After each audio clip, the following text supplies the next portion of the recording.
हाम्रो पहिलो मिनी भ्लगमा हजुरहरूलाई स्वागत छ। हामीहरूले विशेष बनाउने कारण निस्केको कारणले हामीले भ्लग बनाइरहेको छौँ, मिनी भ्लग। किनकि हाम्रो खेतमा पानी रोपाइपछि पानी नपरेको कारणले हामीले खेतमा पानी सिँचाइ गरिरहेको छौँ। पानी सिँचाइ पनि भइरहेको छ, दह्रो तरिकाले पानी सिँचाइ गरिरहेको छौँ। रोपेर पनि काम भएन, आकाशदेखि पानी आइरहेको छैन, बादल छैन। यस्तो छ बादलको माहौल चाहिँ।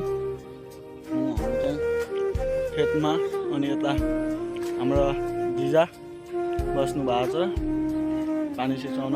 म चाहिँ लुक्समा आइरहेको छु ट्र्याक्टर म चाहिँ हेर्न, तर म चाहिँ मालिक हो नि त। लेबरहरूलाई काममा लगाएर आएको छु। उता एक लेबर पाइप खिचिरहेको छ, पछाडि आइरहेको छ। त्यो लेबरलाई चाहिँ काममा लगाइरहेको छु। म चाहिँ ट्र्याक्टर आफ्नै पारामा आइरहेको छु। लुक्स त आफ्नो यस्तो हुन्छ लुक्स। दिजा चाहिँ यता बस्नु भएको छ ल। अरू केही छैन, यस्तो सिँचाइ भइरहेको छ। आकाशले पानी दिइरहेको छैन, सरकारले हेर्नु पर्यो। अनि मलसलको व्यवस्था गर्नु पर्यो सरकारले।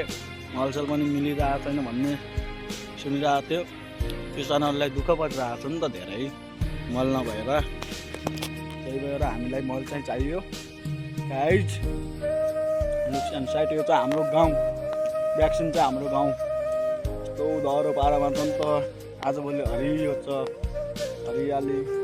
गाउँमा बस्नुको खुबै मजा अलग्गै छ नि त। रोपाइ गरिन्छ बिहान बिहान, साँझतिर पानी हालिन्छ खेतमा। त्यही छ चलिरहेछ दिनचर्या।